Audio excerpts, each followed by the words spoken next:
sat on the sand, and I can listen and down the road. Up and down the road, down the road, down the road. Up the sand and down the road, up the sand and down the road, up and down the road. Send me in a window, send it down the road. Send me to the station, 'cause I can't plan on sailing down the road. Up the sailing down the road, up the down the road, up the down down down road, up the down down road.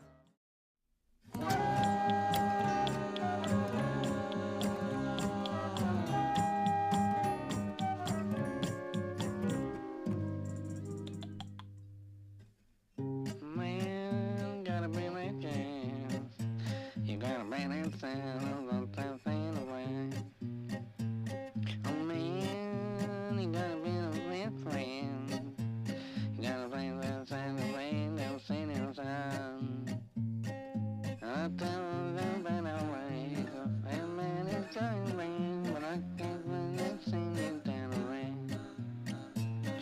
The man is gonna down the rain, and I can say in the rain, and it's coming down that track.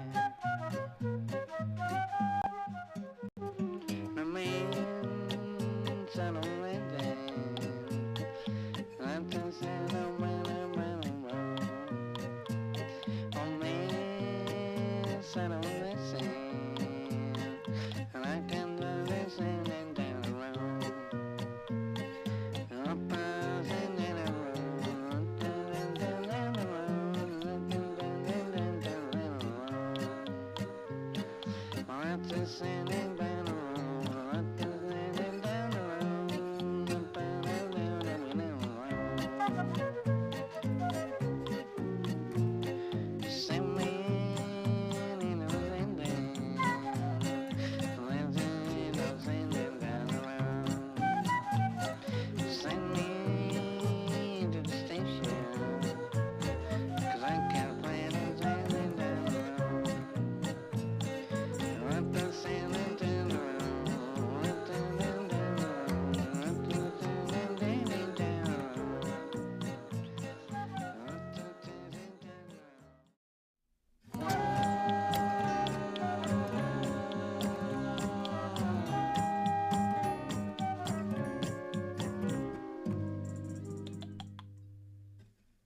Man, gotta be my chance. You gotta be that sound of that thing away. Oh man, you gotta be a best friend. You gotta be that sound away, they'll see no sound. I tell them that away, that man is going rain, but I can't let it sing it down the rain. The man is gonna down the rain, and I can say in the rain, and it's coming down that track. The man sat on that day, and I just said, oh man, road. Oh man, sat on the sand, and I can listen and down the road.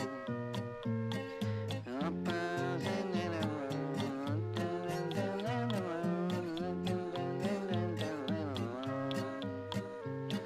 Up the sand and down the road, up the sand and down the road, up and down the road. Send me in a window, send it down the road. Send me to the station, 'cause I can't plan on sailing down the road. Up the sailing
Yeah. Holy smokes. Hey guys, welcome to a very special shop talk that'll be a little bit different than normal. We are here in Bend, Oregon at the Two-Old Hippies facility, and we only have one of the two hippies with us. And yes, he's old. No, we are here. A great friend, Tom Bedell. Angela is here as well. She's going to be working with us all day. We're going to walk around, check out Breedlove, Bedell. Jason, Jeremy's also mic'd up. Sorry, and Jason's here. Mic, so he's going to have to relay. Oh, so Jason doesn't have a microphone today. That's what we prefer. We're going to. It is the way we prefer it. So Jason's going to give us comments. He's here as well. Got a new rig. I wish we could show you exactly what he looks like. It is really weird. He's got a new rig to be able to bring you guys this live. He is a one-man show. He looks like a little bit like RoboCop or something. He does. Sort of weird. I wish we could show his view. Yeah.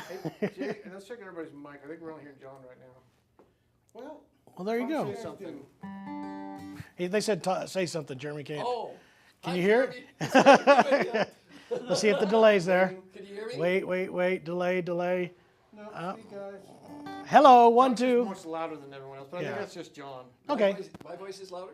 No, me. I am. Oh, John's. I am It's always. just natural. He has a dopey voice. Is it me? Let me talk. Testing 1 2 1 2. Hello, hello, hello. There you are. Okay. Hey, we Tested. Yeah, can you hear me? I've joined you today. I'm gonna stand in the camera. That Jason. There we go, yeah. You got me on there? Yeah, I got you now. All right. Hey. And then Tom. I'm here. Can you hear me all right?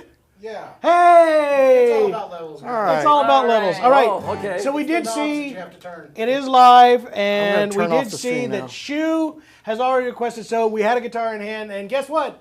It's that time, and it is.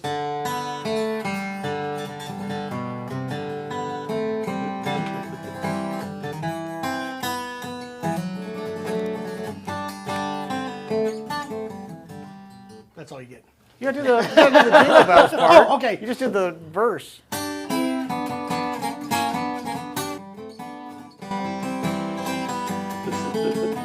Hey!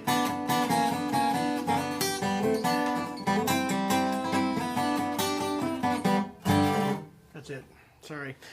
So we got that out of the way. Shu asked, in case this is the first time you're ever watching, Shu asked every single shop talk for a version of Jingle Bells. We've done it in very different waltz time. We've done it in more of Halloween Arabian style, a polka style, We did a Halloween spooky version. Yeah, it's he loves It's a versatile Christmas. tune. He's a very big Christmas fan. Maybe this should be your next album. It's all the different All the jingle different jingle. Yeah. Shu's Jingle Bells album. Anyway.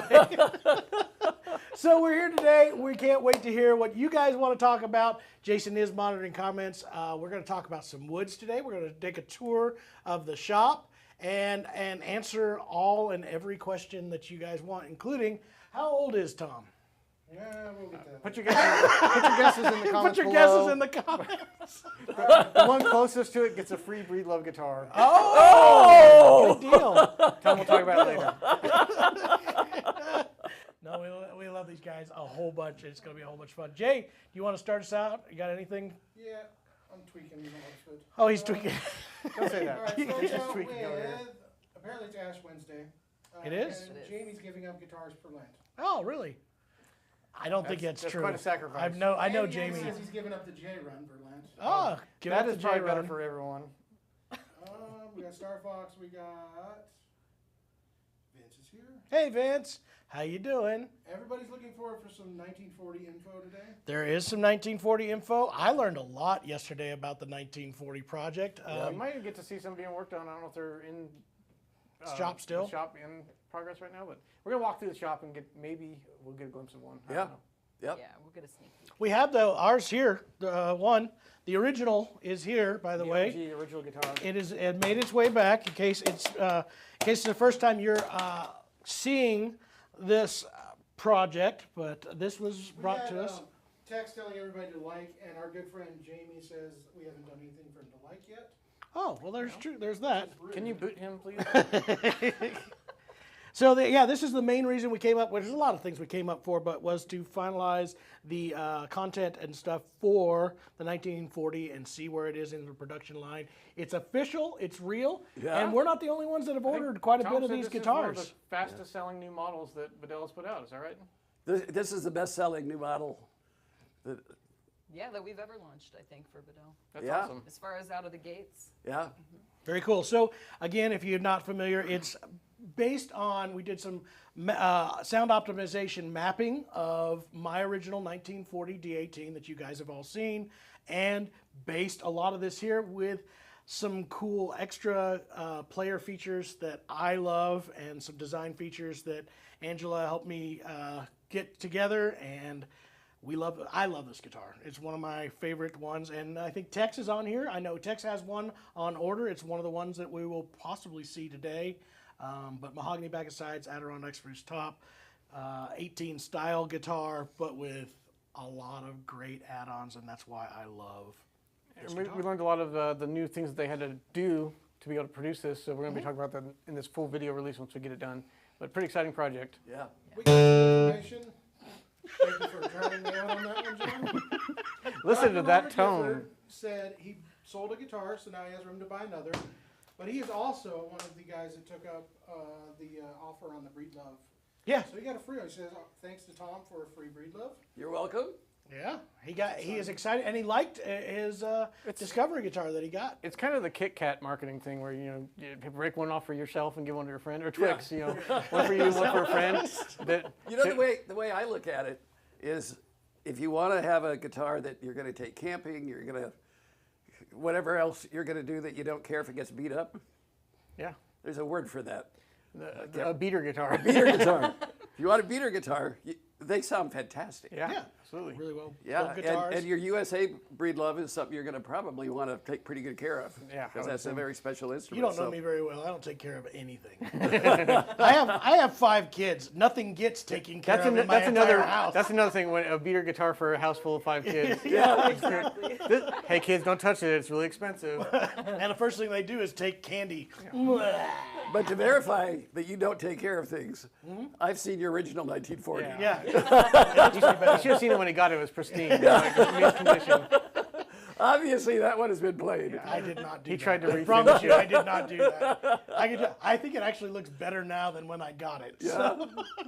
It was pretty Well, bad. the bridge is on it. So Yeah, the bridge is now on it, so that's really good. Anyway, Jason, any other There's questions? no comments yet, so if you guys want to Let's- take a walk. I think we're going to come back in here later and look at the gonna different wood options and kind of show people, and maybe even do some live shopping with one of our customers that's doing a custom build. I don't think we're going to do that. I forgot to tell you.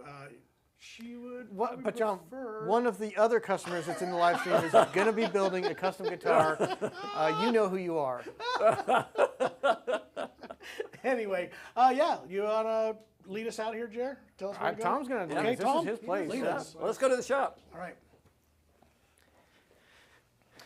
Stick with us, ladies and gentlemen. We're going to show you the world.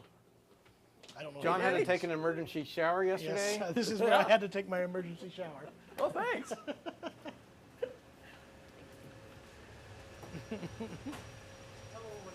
So we're going to go back into the actual build facility.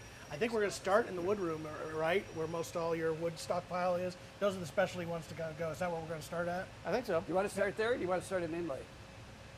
I say we start at the beginning of the process. We're Okay. going to start at the beginning of the process. All right. This is my locker right here. It's not actually. I wanted to claim it was. So you guys, Tom, how long have you been building out of this facility? 10 years. 10 years. And Breedlove was here. This is you. When you became owner of the company, this is when you moved it here? Yeah. To this location? Yes, I bought the building. We were across town, and it wasn't really a good manufacturing layout. And this was shortly after the 2008 boom. So this building was in foreclosure. And it's perfect. Yeah. I mean, it was a manufacturing company for golf buildings and clubs and that kind of stuff. So they made cabinetry and all that. So it was easy for us just to adapt it to what we do. Did you say they make cabinetry for golf? No, golf clubs, like a Oh. golf, like a membership club. Membership club. Not the swinging kind. I got you. Yeah. I got you now. Makes more sense. Yeah. Cabinetry for fancy folks. I was going to ask if you found any golf balls, but that doesn't No, don't matter anyway. All right, so we are in the wood stockpile area, We are. the beginning of it. Tell us some of the stuff that you guys, one of the things, obviously, we've talked about this before, I believe that Breedlove and Bedell have one of the greatest collections of optimum tone woods anywhere, including a stockpile of Brazilian rosewood that nobody else has, in my Indian opinion. rosewood over Maybe here. I'm wrong, but so kind of show us some of the tone woods that you guys are using. And show the folks some of the stuff that you're using and how you store it and all that. How do you keep the termites out? Does that keep you up at night? no, but you know what's interesting is sometimes you'll get a piece of wood that a bug will crawl out of. You know, that's just been in the. Is there ever any concern of that bug like getting to other wood? And Bugs don't like kilns. okay, that's true. There is that. That's a good way to So keep the we- bug issue down. We were able in 2013 to acquire a huge collection of Brazilian rosewood, and it was from a company that the previous generation was making church ornament. So they made church doors, they made sanctuary, you know, all that kind of thing. And then when the son took over, he wanted to turn it into a tone wood. company, but they had brought exotic woods from all over the world for their ornament brand. And so those woods were already in their warehouse. And the Brazilian that we have here was shipped in the 50s and 60s. So it was way before all the environmental regulations and all the good stuff, which we're glad are in place right now. Yeah, exactly. But this was grandfathered in before that. So Angela and her husband went over and inspected it. I said, make sure this is really good wood. And they were so busy, I didn't hear much from them. I got a one-sentence email from Angela, and she said, we have to do this. That's cool. So I flew back over, and we negotiated, and we bought all of their rosewood. So we've got the paperwork. So when you go to the acoustic shop and you pick up a rosewood guitar, Brazilian, you can go on tour with it all over the world. You can resell it anywhere. It comes with a little folder that's got all the information in it. Yep. All the CITES paperwork Right. already ready to go. And if you need help, you just give us a call and we'll help you with the Fish and Wildlife Service get a permit to travel. But we ship guitars to Europe, for example, all the time. Yeah. And it's all been processed correctly. Now you'll notice with the other brands, they don't have that paperwork. And so they'll actually say frequently their communication cannot be Shipped. taken outside of the United States. Yeah. And for those of you who do not know, with the CITES paperwork for Brazilian rosewood, the way it works is there was a law passed that it was more recent that you couldn't export and move because they were still allowing people 92. have built ones. Yeah, 1992. 90s.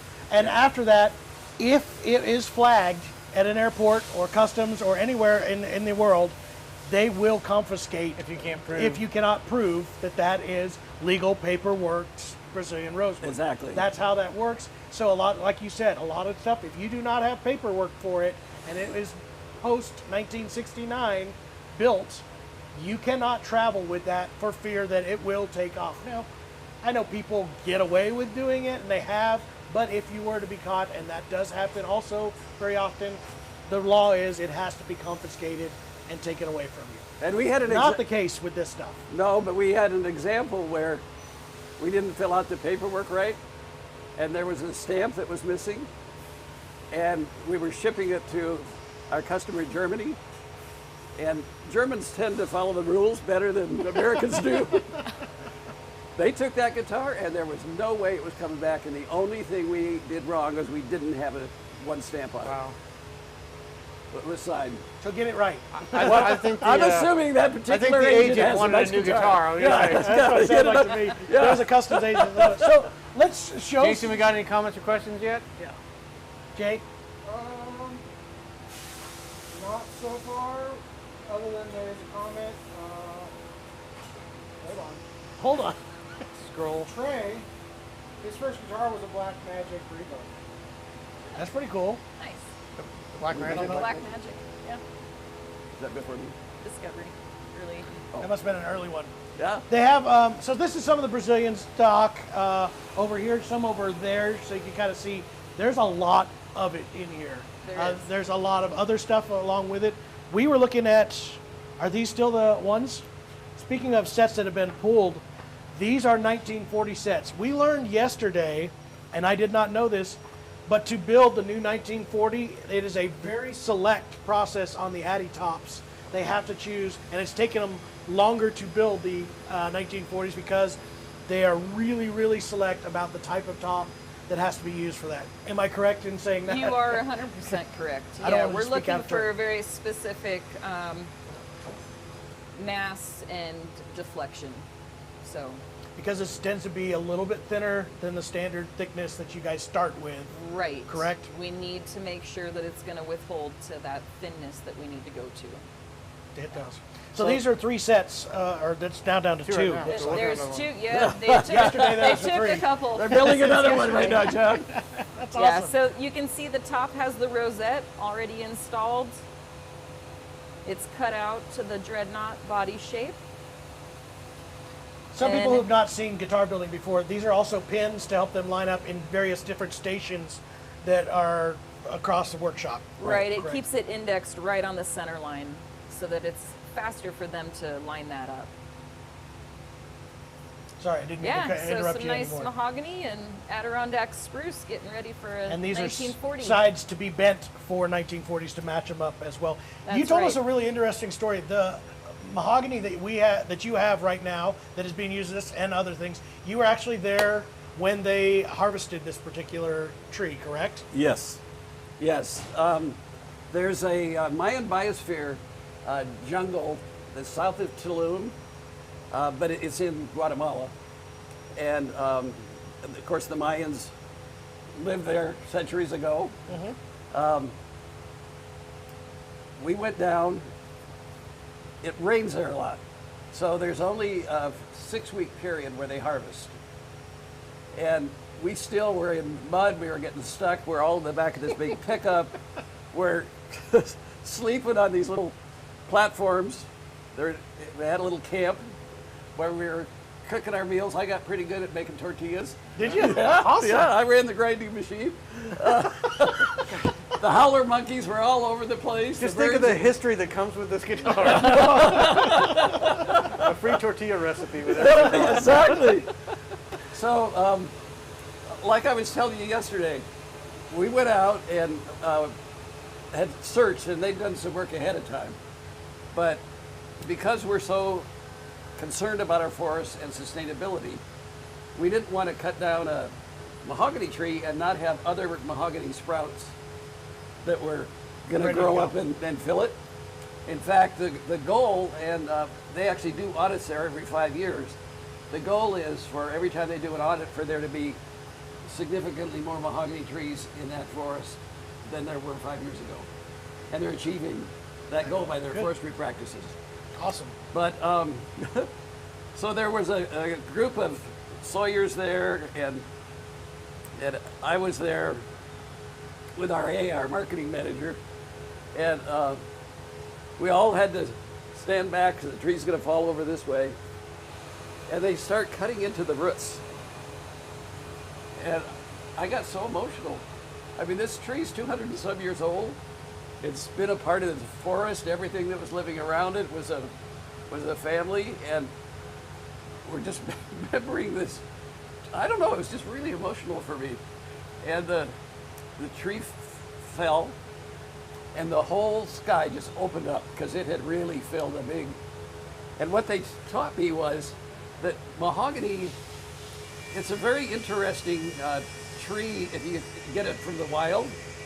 Most people now are using plantation mahogany, which is a totally different product, because these grow really fast when they get a lot of sunlight. When they don't get a lot of sunlight, they grow fairly slow. And of course, the best tonewood is the tonewood that grows slow, and it has to fight its way up through that old growth forest. And so in this particular jungle, I mean, you can just look at the beautiful grain. I mean, the patterns are just awesome. Show those folks on the camera there. Yeah, it just those are some great looking sets of mahogany. It's so impressive to be. You are one of the only guys I know that is going out and being there when things are going down. Yesterday he was telling us about this, and he said you didn't even have a tent out there. You guys were just kind of sleeping out in the open, kind of just no place to plug in his cell phone, Yeah. which was a real big bummer. Big sacrifice, Big for the sacrifice. people at home to get this guitar. Tom didn't have a place, and mosquitoes and howler yeah. monkeys. We had these big mosquitoes. They got So- malaria. The cool thing is right now, some of Tom's DNA is down there in the mosquito population. It's working its way around, and just kidding. Anyway, so I that got a couple comments here. okay, ready. I'm not sure if Tom's gonna like this one or not, but talking for our good friend Shu, if looking like Albert Einstein came with a Nobel Prize, he'd have 3. So you're the Albert Einstein of guitar. Is my hair sticking up? We can do more of that. I love it. Alex wants to know how do you measure the criteria of the stiffness of the tops for this? For the tops? How does the criteria for the 1940? That comes into our sound optimization process. where we take a raw set of wood. Let's see, I don't have one handy in the form I'm looking Everybody for. find a piece of wood. I know, right? Around you, find a piece of wood. We'll revisit. no I'll wood here. find a set at another time. But Okay. when this wood comes in, the top in particular, Tom's gonna find a set of Addy. He's typically determined. it's in a rectangular form, 2 pieces. They're book matched. So that means if you take one piece of wood, slice it in half, and open it up like a book page, that's how we join the tops. And that's what you're looking at here with the center line. So when it's in the rough, when we buy it, we are going to sand it to a specific thickness. We're going to trim I'll it put up it right to back. make sure it's dimensionalized in an even manner. And then that becomes part of the data points that we collect. We collect the weight. We're tapping the top to get, That's mahogany. No, I this know. is, But this it's is redwood, but at fine. least it gives you an idea of the form it's in when we're taking this data collection. So we're able to collect all these different data points, put it into some proprietary software that we own, and it helps crunch numbers for us, basically, that help us understand what is the mass of that piece of wood per square cubic inch. And then it's going to also help us understand the stiffness of the top or the deflection at different thicknesses that we would sand the top to. So it helps us understand what's the potential of this specific piece of wood. And that is how we are analyzing all of our tops before we even put them into production. We want to understand what is that piece of wood going to be best used toward in one of our instruments. So it's through that data collection and analyzing the information that we arrive at some numbers that help us see, okay, at these different thicknesses, you're going to have this type of deflection Now- and mass. And for this specific 1940 Dreadnought, as Jeremy, I think, mentioned earlier, we're trying to sand those tops thinner. So we really need to make sure that this specific piece of wood can be taken to that thinness and still behave the way that we're looking for it to behave. Now, correct me if I'm wrong, and You're I'm wrong. probably wrong. But to be able to do the thicknesses that we're talking, or thinness that we're talking about for this particular guitar, because part of why you're doing it is because there's an extra thump, and we discussed this on those vintage guitars. This extra kick in the low end that when you attack it, and that's because of it being a thinner top, it's able to react faster. Correct? And to do that with Sitka would probably not be accurate. Would you be able to get to the same thicknesses with Sitka as you would red spruce? Because if I remember right, it's got more stiffness naturally. There are pieces that can be taken that thin, Okay. but we have to analyze each individual set to understand whether we can or not. Yeah. So this little sticker here, you can see the sticker on that piece of wood. We don't look at wood as this is our Adirondack stack. Every single piece has its own UPC code, and we actually keep this as a record. So when you get your guitar, we can go back into our SAP system, and we can tell you all the information about that wood. Every piece of wood is different. I mean, they're like people, right? If you think about what a tree goes through that 250 to 500 year lifestyle, it's like us. We change a lot over the years. You wouldn't recognize me at 350 years. Right? You are correct. And so we analyze every one of these, and then we put that in our system. And then is it on the back? Okay. Yeah. And then this is after we've run it through the program, and Angelo can describe what all that says. It's basically summarizing exactly what I just told you. Yeah, okay. It has some of that data that we've collected and then the numbers it's telling us based on the information we provided. It says basically, hey, if you sand it to 103 thousandths thick, then it's going to have this type of stiffness value and its mass is going to be this. So it just helps us understand the best use for that top. Gotcha. And that makes every guitar more consistent because you guys are treating each piece of wood as its own. To get the same tone out of it, you have to sand it different. You can't just say all tops are going to be this thick. Right. So Exactly. that helps with the consistency of building a guitar, so you don't have one that's a great guitar and then one that's kind of a dud. Well, what we did before we learned this whole sound optimization process is we cut everything to a standard thickness. Which is what a lot of companies And then use the braces. to Almost, make- almost every Almost company. every company. Yeah, and then I you was use the gonna say that. braces to kind of make up the difference. No, we just randomly grab a top and build a guitar, grab a top, build a guitar, grab a top, build a guitar. And so the pairing, because how, the separation between the top and the back, and we'll get into that when we're looking at some finished guitars. The Hertz pairing has a whole lot to do with what comes out of that guitar. So if this top is stiffer or less stiff, or deflection is different or whatever, if you just randomly just pick them and put them together, one guitar is going to sound good and one isn't. And that's why some manufacturers say, go in a store, play 10 of this model, and pick the one you like. In our case, instead of looking for variability in a finished guitar, we're looking for variability in the wood so that we don't have variability in our finished guitar. So we could replicate that same guitar exactly, even though the wood that's going into it is going to be a little bit different. Yeah. So where we're going next? All right. Let me put these back where they belong. One question. Thank Okay. you. Go for it. John, you can answer this. What's the 1940 cost going to be? $52.90 is officially the retail. Me?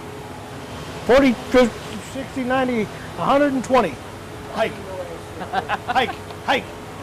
Okay, anyway, $52.90. And I believe, I looked, as of last night, I was wrong. There is still one of them available for reservation of the first 4 that are going to be there. There's 4 more coming. I just got notification for them. 4 more coming immediately after that first batch. I do have to say, anybody that is watching that has their reservation, I hate to tell you this, but there were a few things that brought them back. It is now going to be pushed closer to May than the end of March, unless I can force Tom to throw 700 other guitars out of its way, and we'll just put those in. No, I'm just kidding. But as of right now, expediting your- they are expediting it. Couple of things. We're having suggestions that you turn this, or change the name of this room to Fort Knox. Fort Knox. Fort Yes, Knox. that's a good one. Yeah, but then Elon Musk might rate it. Yeah, We actually call this room Woodstock. Woodstock. Woodstock. I like it. I like Yeah. it. I like it. A hippie would come There's up with that. not. Where's all the tie dye, John? Really, you should have more. Of all the guy I know, you should have more tie dye happening at this facility. All right, we will build you a custom tie-dye. I did not say that. This is a real question. All right. Josh Eakin's music. Do you notice major sound difference between the tree that is freshly cut versus one that is fallen and laying down it for a long time and was cut? Is there a big difference? Yes, I would say so. And an example of that would be, how about that ocean sinker redwood, right? We've processed, and there's sinker redwood that's been down for a long time, or just salvaged redwood, but there was a specific log that we know was very old and had been out at sea for a long time. It had been up on the beach. I do believe that the age of that tree affected the sound of that redwood in comparison to other redwood. It's actually one of the best sounding guitars on the Bedell parlor side that we've ever made. Yeah. I have one in my closet. Bragger. We're getting a lot of questions on wood. All right. This is great. Rocky wants to know, based off what Rocky, by the way, builds guitars too, and it builds Rocky. really, really nice guitars. He says, so you don't actually test them after you get those numbers that way? Oh, there are multiple We're gonna show places that. throughout production Hold that your we are horses. testing. So This is just the starting numbers, so you know what to start with from your first initial cuts, correct? exactly. So yeah. the answer, and then you'll see it as we're going through, we measure 40 different things on every guitar we build, and we track it all and we keep it all so that by serial number, we can tell you the weight of the bridge, we can tell you the thickness of the finish, we can tell you the frequency of the back and the sides. We measure all of that and track it. So if you called us up and said, hey, I want to give my brother the exact same guitar I have, we'll ask you, what's your serial number? Tell us, we'll go back in and look at our file, and we'll duplicate that guitar and ship it off. And you guys were saying yesterday, when you do the sound optimization, you'll end up testing out a few different stages of the build. Even that final stage when the guitar is assembled, you can go in and end up removing a little bit more from the bracing to make sure it's staying in that range you wanted. Exactly. In fact, we'll show you that at the end of the tour here.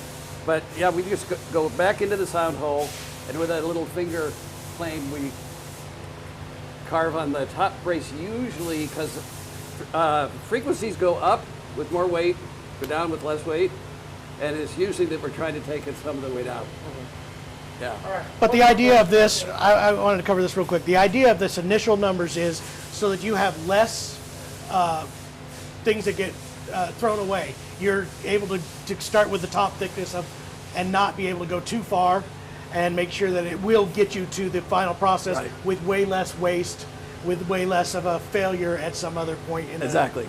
That's Yeah. that's why the numbers, right? And the consistency, Yeah. right? I mean, that's key for each of our models. Yeah. All right, Alex wants to know, are you measuring deflection mechanically or just by distance? Are you guys using any deflection? It's calculated through the information that we collect. We got some guitar I like nerds. it. Got some serious nerds. We got some serious questions. What they're basically trying to figure out is how to steal all of your proprietary information and start building them at home. That's what they're trying to do. I'm sure you guys are worried about the home builder market. The best way to do that is to buy some guitars from us and try to copy them at home. Yeah, we love to see The that. more you buy, the more of a data set you're going to have. Right? We're happy to help you out with that. Yeah, and then if you learn some things, teach us back. I think the next step of Bedell and Breedlove is going to be to build your own guitar kit. Yeah, there you guys go. are giving everybody like the starting raw woods and the numbers. Say, get this top to this thickness, and then Right. here's the guitar you'll get. Any other questions before we move on? All right, let's go see Where some we going other next, Tom? craftsmen.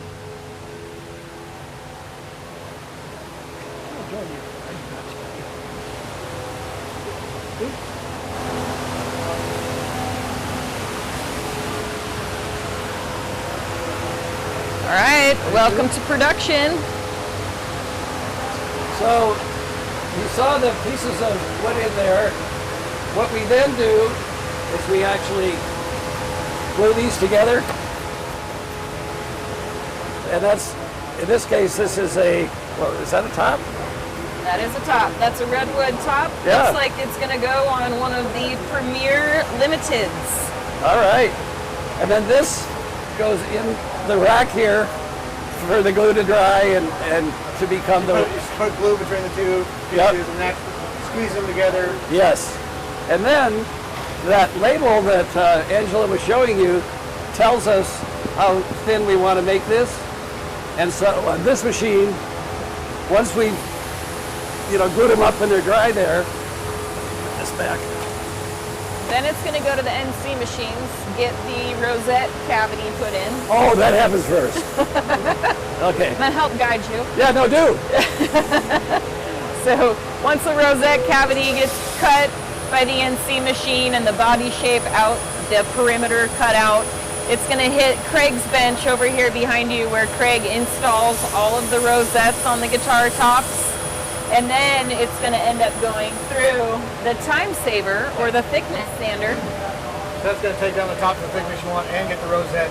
Exactly. Yeah. It's going to clean up that rosette, get it all smooth.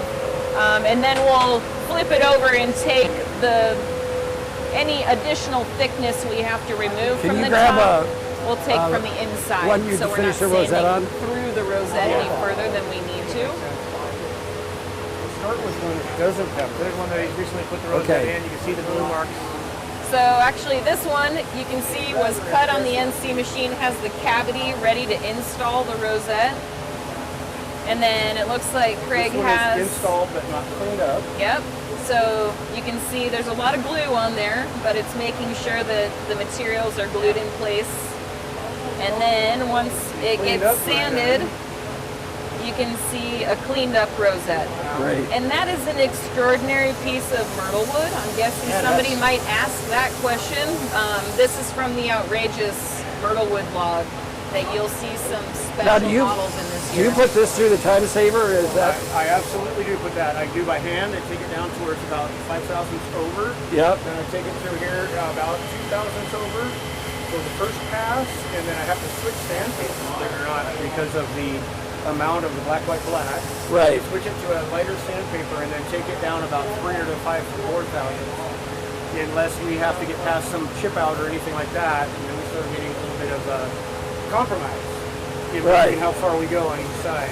But either way, they end up within 3 thousandths of Yeah. 95 to 100 thousandths. So Craig has a bad day when something doesn't go right here because he's put a whole bunch of work into getting this done. So that doesn't happen very often, does it, Craig? No, I have fantastic days. Unless one of these lines doesn't quite match up, Yeah. you'll see me out in the back banging my head. That's a beautiful thing.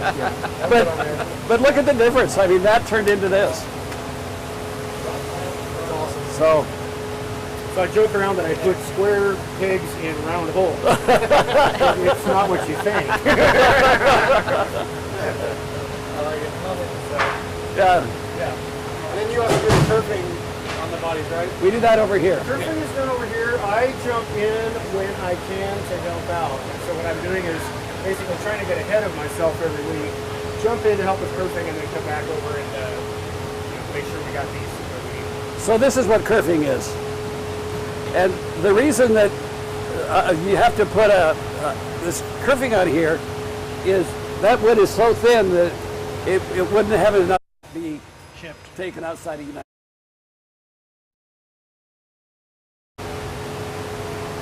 Gives us some width. Yeah.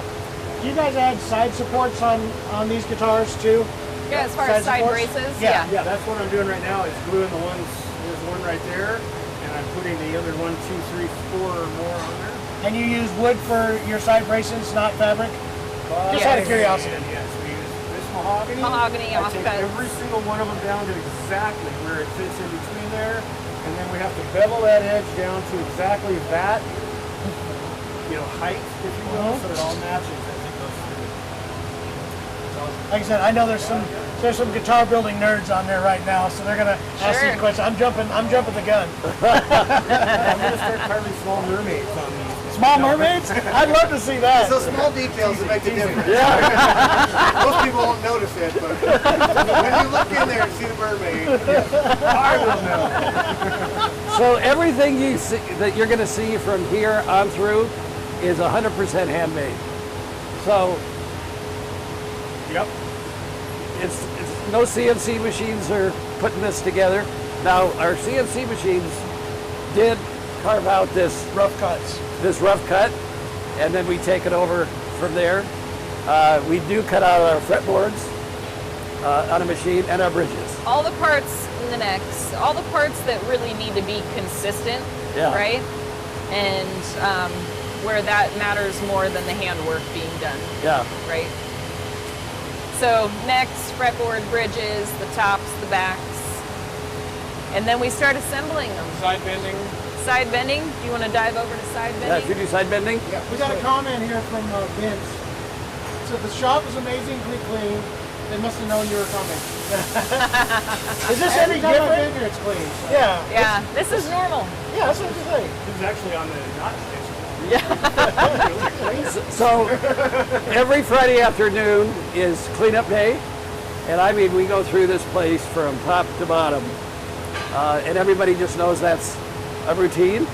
So if you want to see this place the cleanest it ever is, it's at 3 o'clock on Friday.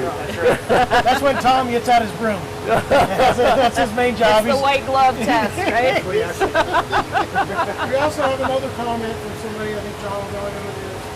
Angela is not single and she will not get you an employee discount. Okay, there you go. Putting that out there. All right. Let him know. I don't need to let him know. I don't know if you can hear me. Okay, I was told, no, Angela is not single, and no, she will not give you an employee discount. Especially you. Especially you. All right, I know who it is now. All right, so we're going to talk about side bending. Let's go take a look at some of that. Sure. All right. Thank you. Thank you Thanks, so Greg. much. Absolutely. By the way, Angela's also one of my favorite people. Tom's one of my favorite people. Angela's my second. No, she's my first favorite people. And Hey, I got demoted from yes, last you night. did. You did. Because Angela has all the pertinent wood information. She shows me all the cool stuff, and we get stuff done without you being You involved. build secret nets that you don't know about. Yeah, that's true. We'll talk about that here in a little bit too. All right, so these are the side bending machines off the side for Bedell, and we were talking about that yesterday. These have the dreadnought, the orchestra model, and the parlor. Is that still one of the 1940s in production? Yes, I'm sure it's a different one than we saw yesterday, but yes, this Yes, is it another is. 1940 side set getting blocked up right now. So the tail block and the neck block getting glued on to those sides. Do you have a rough idea? Because I'm Be shipped. taken outside of United. Roughly, the 40s are on order already from other dealers and stuff, or 25. 45? 25. 25 of them. That's awesome. I'm curious with the side bending, is there a certain direction that the grain is going to bend that you have to pay attention to? Or can you flip the wood to have the most attractive side on the outside? Well, typically they're cut in a quarter sawn fashion where you really don't want a lot of run out because that's where it's going to break. But then when you have figured woods, I'm looking around, but there's nothing figured here for me to grab. When the figure is going through the side set, which is what you interpret on the outside of the face as the light reflection, right? So the figure, that's the grain That weaving 25 kind of included in the and out 24 of for that you. side. Be Shipped. taken outside of United. You're bending it. So typically, Be Shipped. taken outside of United. Put those strips into one of these heated presses and slowly tighten that up until it gets to the shape. Right. And then quickly get it into a mold so it it doesn't go holds back its form, right? So it's a combination of the water and the heat that helps change the structure in the wood so that it will hold the shape once we're done bending it.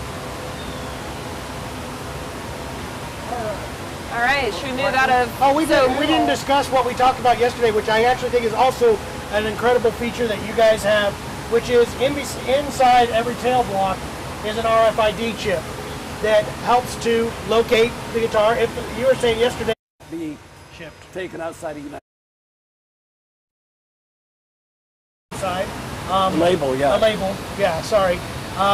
If that were to be gone, you can still have that RFID chip checked, and they can tell you what it is, where it came from. And if that information comes back here to you guys, you have all the data set of not only what that serial number was and what model it was, but all of the key figures, including the measurements, the sound optimization numbers, the thicknesses, all of that stuff.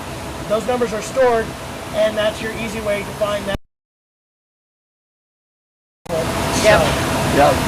Casey, I you mean, had a comment? the example that I like to use, because this happens all the time. In fact, I had a call about this week. An elderly gentleman who had a great guitar collection passed away. His wife had no idea what the guitars were, what to do with them, what their value was. And so somehow she got my number and called, and she goes, "How do I get rid of these guitars?" And I said, "Ship them to the acoustic shop." There you go. We'll do it. But that RFID, let's say that the tags, the label had somehow fallen off or been lost, we could go back and See what it was and then probably what dealer it went to and then be able to trace it back. and what they paid for it. Be Shipped. taken outside of United. Any questions? That's a weird audio. We have a couple questions.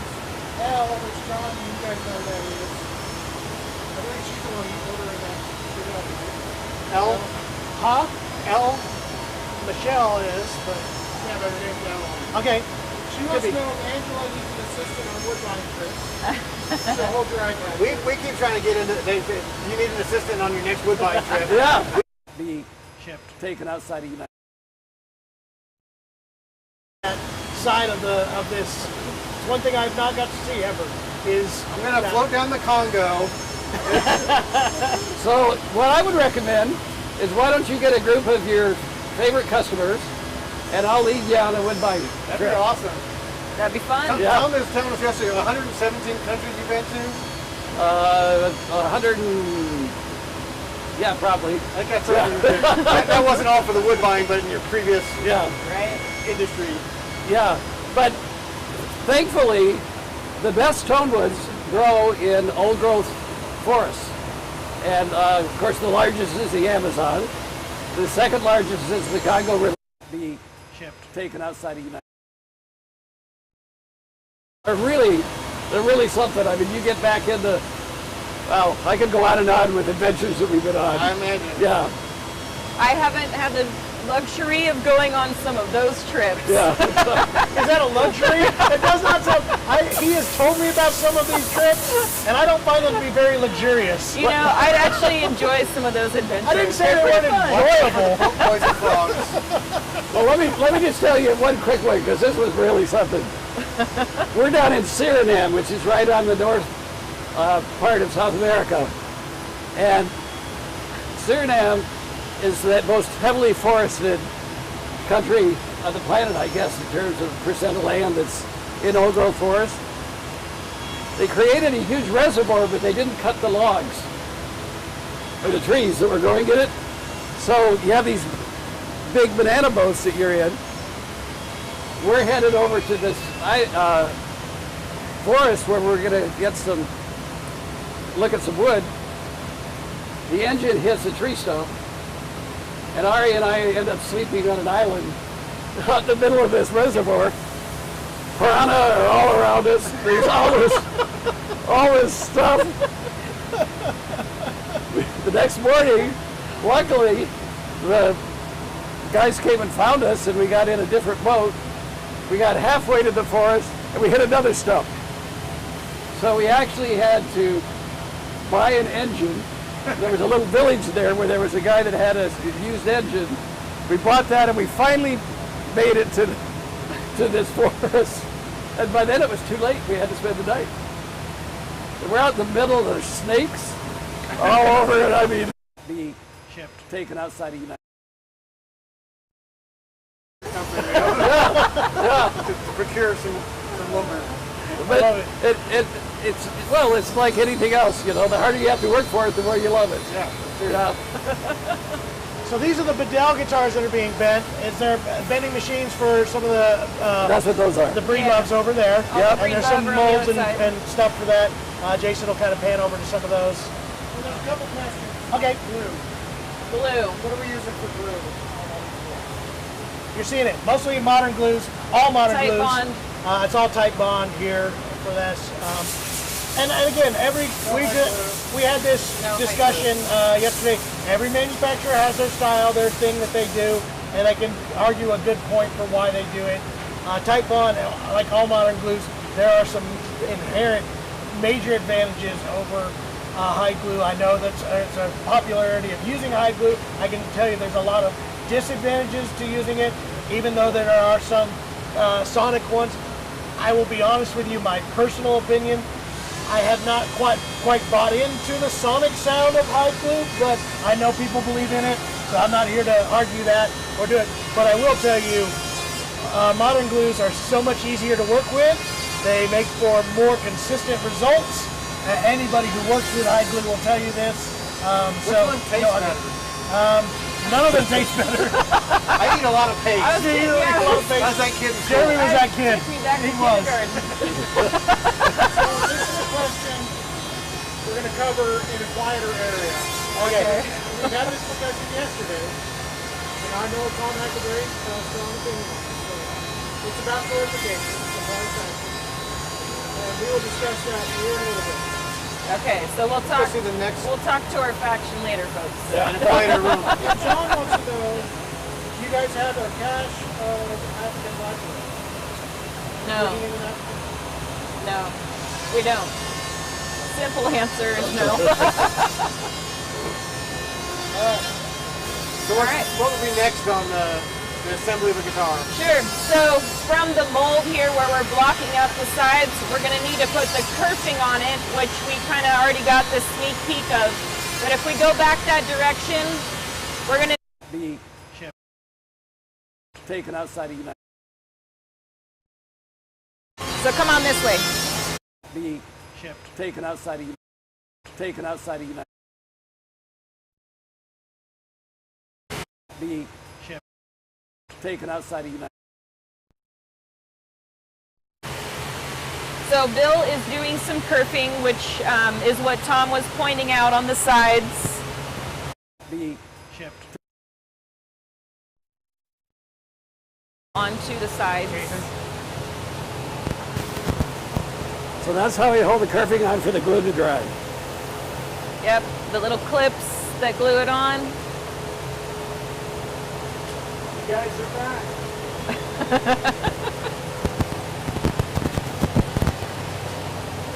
And then behind me over here are where we're putting all the braces on tops and backs. Be shipped. Taken outside of United. Holding those braces Be shipped. Taken outside of United. for every body shape. This is a That's right. 1940s. Be shipped. Taken outside of United.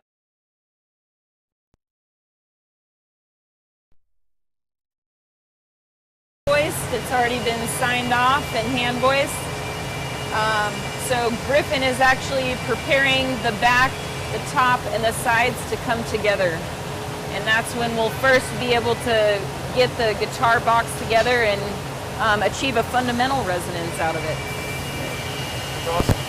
So that one's been optimized in the sound this the salon. back? Yes, yes. Now I have a question for you. With the vacuum presses, Yeah. how long does this membrane? This is the How many back tops press. do you get to do out of the membranes? Do they wear out? That meant Be shipped. Taken outside of United. out, With that other top I just but showed it you. lasts quite a Be shipped. Taken outside of United. Take the hold a second. Hold a second, guys. Thanks for letting me bother you. Audio issues, interference on the mic. Oh, we are near a lot of We're getting equipment. some. Yeah, we got equipment stuff. Are we pausing? Jay, or?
Hey, we're back, everybody.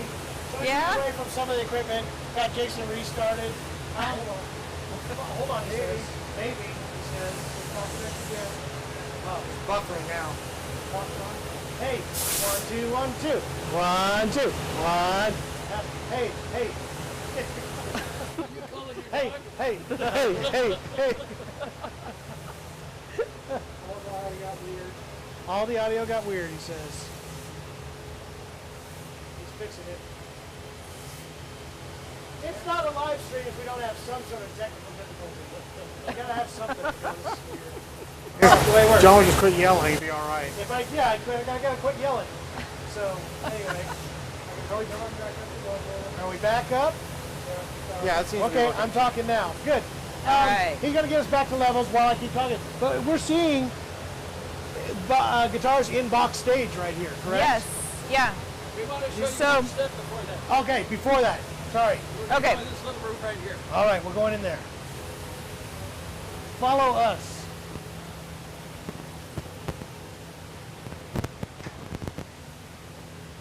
We're gonna back into a corner here.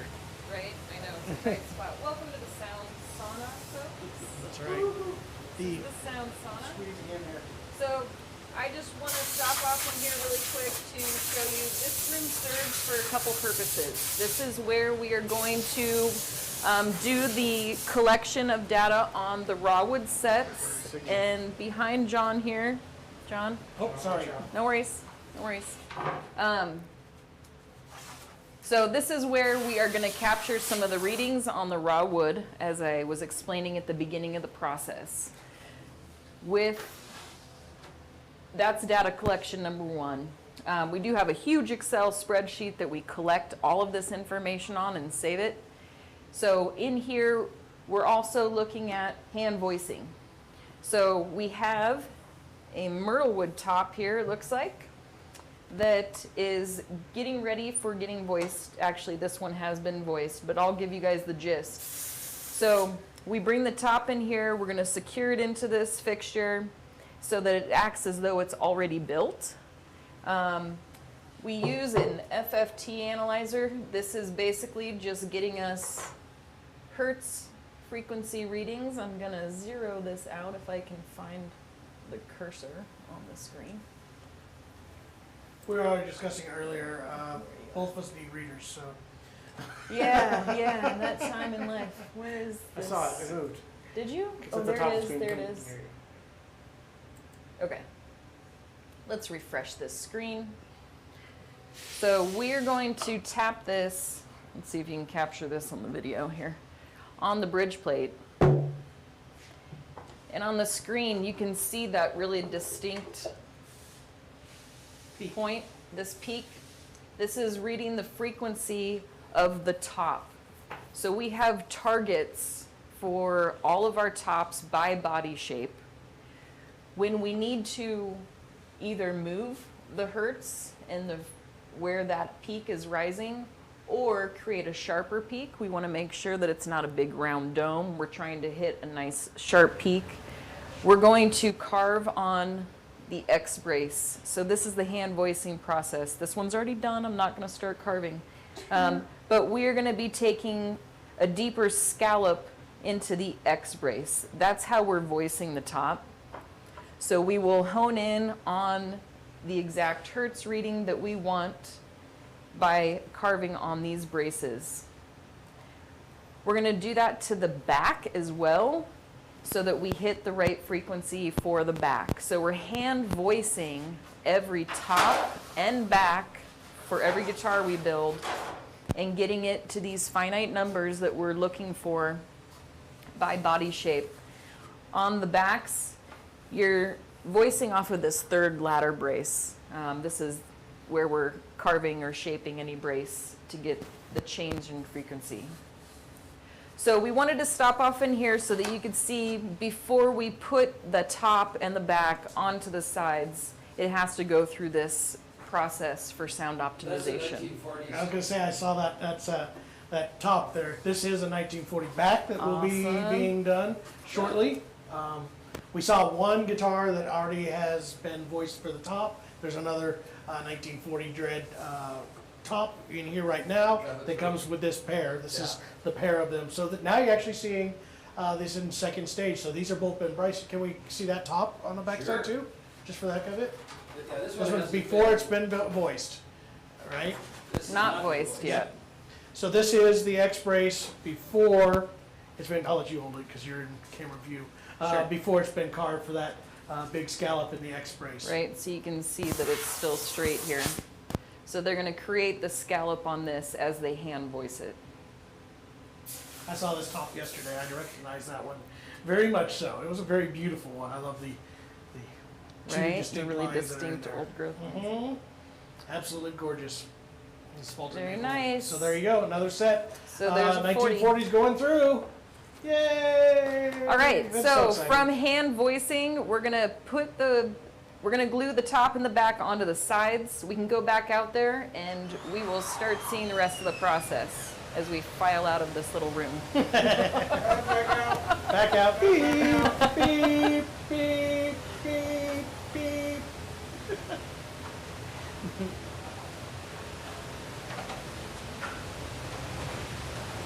Very good.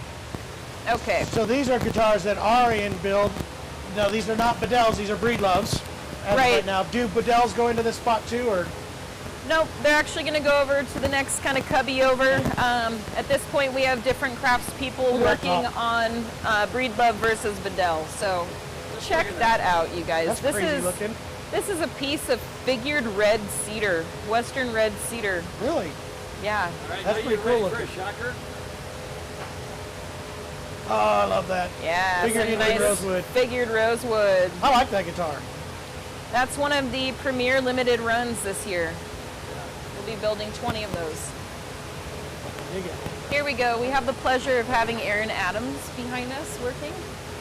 So from the guitar the box getting put together, if you will, Aaron's going to be doing all the detail work on that body. So right now he's shaving down the corner cap. This guy has Oh, been here hold over on, 20 folks. years. How many guitars did you do? Donut Aaron? show? How many guitars? Oh, I have no idea. Math like that doesn't mean much to me. I'm gonna do as much as I can every day. I'm sure it's thousands. Yes, thousands. Right? You want the best guy to build your Breedlove. Request Aaron to do it. It's awesome. I really like the device he's working off of. One of my favorite tools back here is that vacuum chuck. You can see he's got both hands free to get to work on that guitar. And it rotates, makes it easy for him You to said it work was a around the vacuum? whole body. Yeah, that's a vacuum holding Oh, that that's on. so awesome. Isn't that cool? Same as our chuck over here, let's suck down the braces on the brace pads. I love it. I want one of those at my house. I have no use for it, but I want one. I could like work on stuff and do things. Wouldn't that be something? I love that. So what is that spot for that is also holding stuff down? Right, so that's where they're going to vacuum the body down so that they can use the router to cut the channel, well, to trim the overhang first, right? So you can see how the We top, have to write all that out. yeah, right? The top and the back overhang the sides here. They're going to have to flush trim that up to the side. And then depending on the binding and purfling configuration, they have different routers set up for creating that rabbit channel around the edge of the guitar. So that's what those vacuum tables are for over there. So the question, Tom, have you ever sat on one? Turn it on? You are a very sick man, John. Curious? Just wondering. Thank you. So you can see Aaron installed the tail strip on this. Yeah, look at that. So there's some walnut in the tail strip. He's getting it ready. Oh, he's gonna make the dust fly. He's Oh, gonna boy. do it for us, I think. Oh no, he's got a bender. Never mind. You got a bender. You heard He's it going. bending sides. He doesn't want to burn them.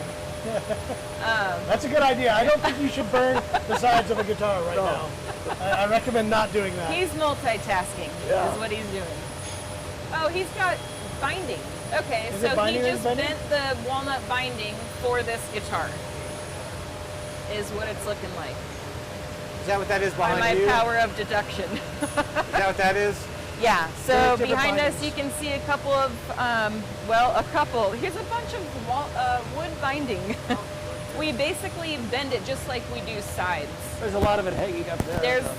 They're gonna cut it off of this is a piece of walnut that they'll trim the strip off. You sand it to the thickness that you need, and then they're gonna rip it into these little strips that then get bent, as Aaron just pulled out of the bender. So he's getting this guitar ready for binding at the next stage. This is one of the exhibition models with the figured redwood top. Beautiful back on that one too. Yeah. Yeah, that log is pretty spectacular. Yeah, look at that. With the figured redwood top. That is a beautiful top too. Yeah. Yeah, absolutely. Gorgeous. Awesome. All right. Anything questions else that we need to do here? before we get here, Jay? All right. We got questions. We're gonna wait for a quieter spot. Quieter spot. Okay. Next spot is neck shapes, I think. Correct? Yep. Thank you, Aaron. It won't be that much quieter yet. Yet.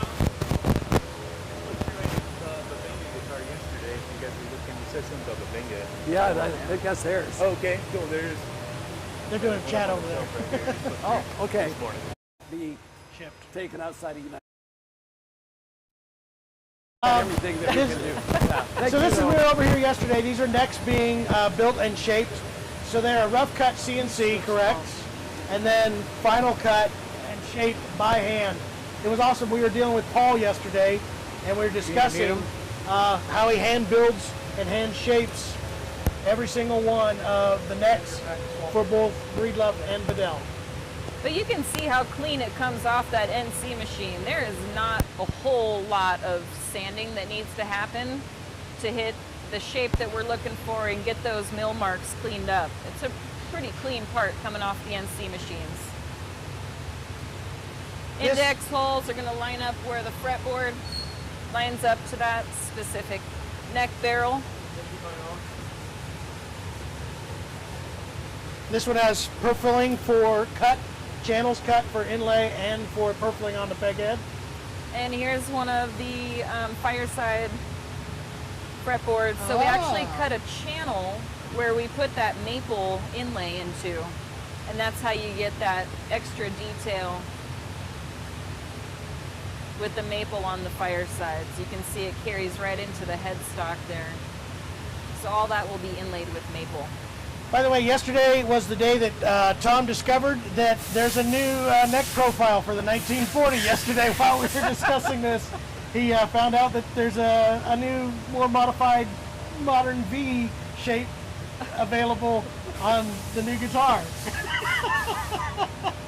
Which requires Paul, who works at this station, More hand shaping. it requires him to really hand shape this whole part here. Yeah, so all the modified B neck barrels that are on the new 1940 Special Edition Dreadnought, those are hand shaped Yeah.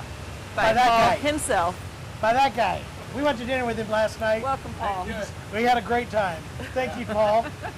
Yeah. Had a good time. It was fun. It was. By the way, also, if you ever see, not everybody sees the USA Breedloves, but all of them also show your pride in the hometown Yep. here by saying, by showing "Made in Bend, Oregon," which is really cool.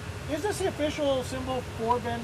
Because Yeah. you gave me some souvenirs the first time we come up here, and it had that exact Yes. logo. Yes. So that's pretty cool. Tom and the team here very proud of where they're building guitars, and Yes, all we of are. the U.S. Breedloves have that stamp in the back of the peg head. Correct? All of them? Most of them, at Most least. of them. Yeah. I always love when I say something and I look at Angela. We got another question, John. All right. Aaron's single, or does he get it? Aaron's not single. Jamie's striking out. I love it. All right. So back here, the body department and the neck department are working very closely together because we hand fit every neck specific to its body. So all that happens back here in what we call the white wood area of the shop. So that's everything on this side of the wall before we go into the finish department and start putting finish on the guitars. Where it is quieter. It is quieter, so we can head that way. Yeah. I will mention there's one bench here on our way through these doors that we do I think that should check be a guitar one up more there. Is that time. yours? Some of those frequency numbers. The one on the end? So at this inspection station, we don't will think so, yeah. Oh, okay. fit that neck to the body, double check the setup, make sure the projection is right and right where we need it to be before we start putting finish on it. But at this station, we can also pull up our spreadsheet, and we do a lot of data collection here. This little device is pretty slick. This is a magnet. Put this inside the guitar, run this on the outside of the guitar, and it will measure the thickness of the wood. You can carry this around, you know, the top or the back. So we're checking final wood thickness, the frequency readings again, and collecting that data. That was used a lot measuring John's guitar. to Correct. figure I out- was about to say that. Yeah, because obviously with a finished guitar, we don't have the luxury of studying the wood and what the thickness was with other devices. So this is a really cool tool for that. Yeah.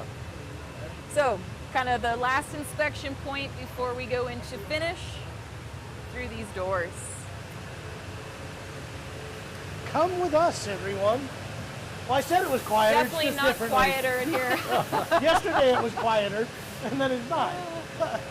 I think it's fun if you pan to the right here, Jason. This is the shelf where all the incoming guitars are placed.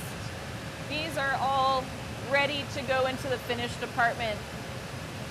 These are the ones we don't want to drop, right? Yeah, you don't want to drop them at this stage. And for those that may not be familiar, as you're panning down these bodies, you can quickly tell the difference between a Breedlove, which is the bolt-on neck construction, versus the Bedell, which is that compound dovetail taper there. Right now, in numbers, roughly in ratio, a lot less Bedells than what Breedlove is putting out, correct? Do you have a rough number of how many guitars you guys sell as Breedlove? I guess monthly, yearly, however you want to break that down. Last year we shipped 1,500 guitars out of this that were made here. Breedlove. Breedlove. No, total. Total, so that's USA builds. 250 of those were Bedells. Okay, so dramatic difference between the amount of Breedlove versus. And we're trying to Bedell. scale the Bedell up to closer to 400 going forward Okay, because we're running behind. gotcha.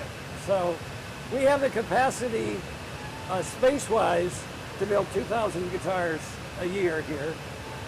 So as we grow, we'd have to obviously add On craftsmen. one shift.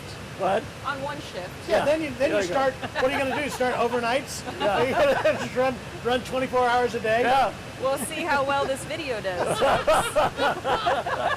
Love it. All right, so in here we're gonna take the guitar body and neck, and you can see the racks that we use to go through the finished department. You can fit 10 guitars on a rack. Its build card goes with it, the whole process. So the neck and the body are on handles. We finish those parts separate from each other, but obviously they go through the process together.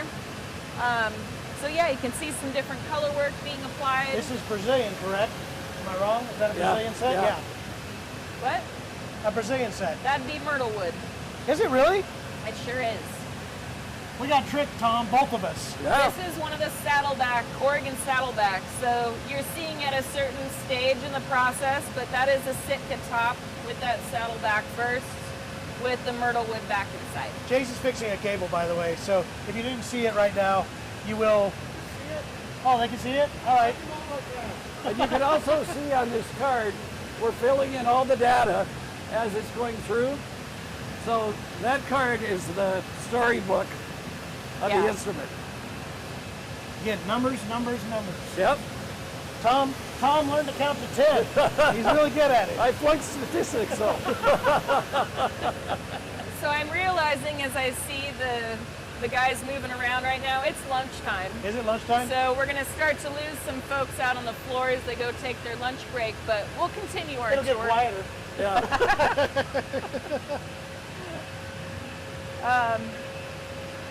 But just kind of a fun view looking into the finished department. We have 2 spray booths that are in the back.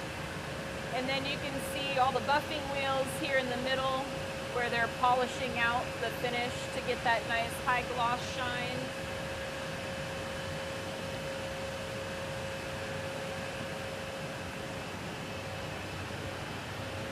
Jay's got shots. He sees them. He knows what he's after. He sees there's a gorgeous Cocobolo up top. Hi. Oh yeah, I know. Are at a stopping point. Your lunches are in the conference room. Oh, perfect.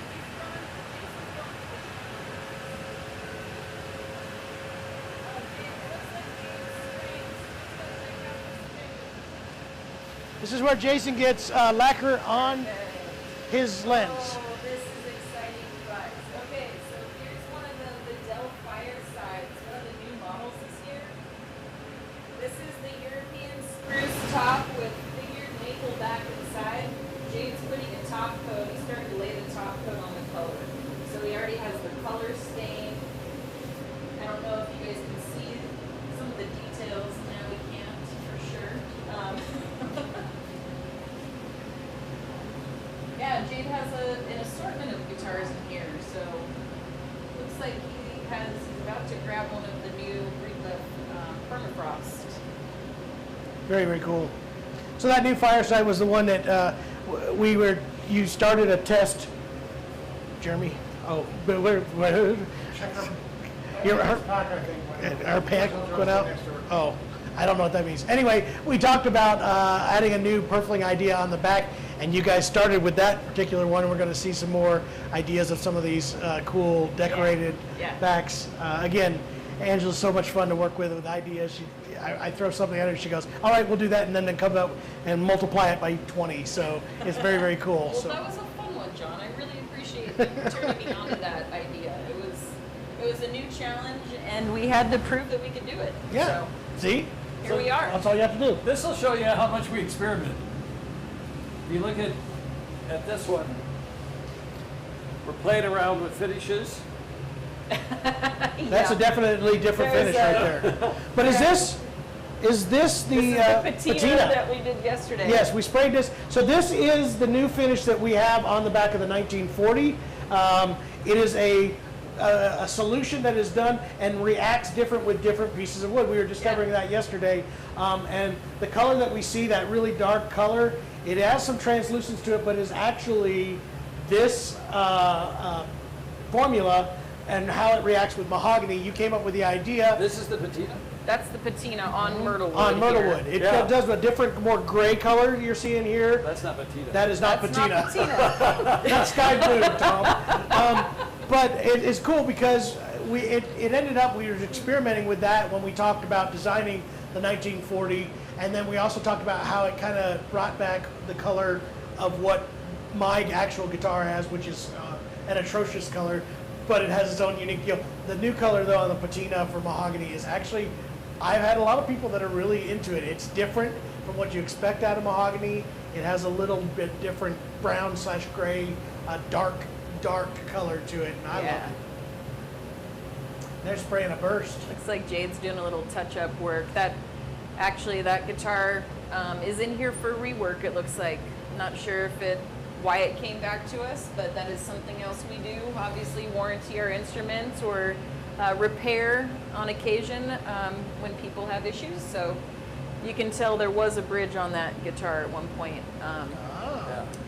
They probably stripped it and refinished it. Jade is one of our master craftsmen. What he can do with colors and finishes is just He's funny. He was the one that originally brought the patina idea, right? He to, did. to the room. We were discussing it yesterday. Because we're always brainstorming different ideas for finishes, and he told us yesterday he learned that on Pinterest. Yes. So You did not know, Tom. You should pay for your guys' Pinterest account. there he is. There's Jade. Hi, Jade. Sorry, we've bombarded you. We were enjoying watching you spray various different colors and finishes. We were talking about the patina. Yeah, we saw that. It did what you wanted. So you actually saw history, because that has never happened to me before. I told the other guys, and like, So yesterday he wanted to give us a demo of the patina and showed us on different pieces of wood, and it wasn't reacting the way you wanted it to do.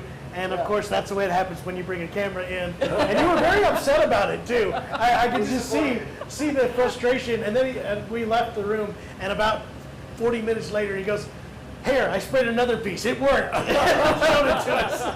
So it was good. Do you want to answer one of these questions in the fish room? How does the finish impact the frequencies measured earlier?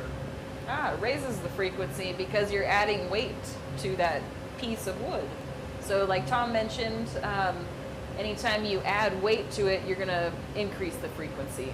So we've taken all that into consideration when we're trying to hit our final numbers. We have figured out at different stages where we need to be in account for all the other things we have to add, right?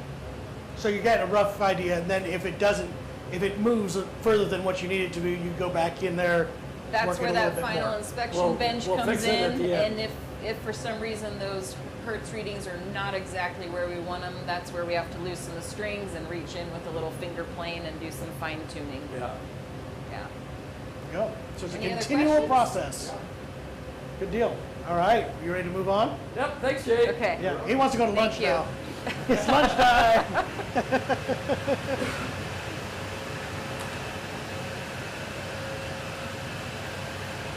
Thanks.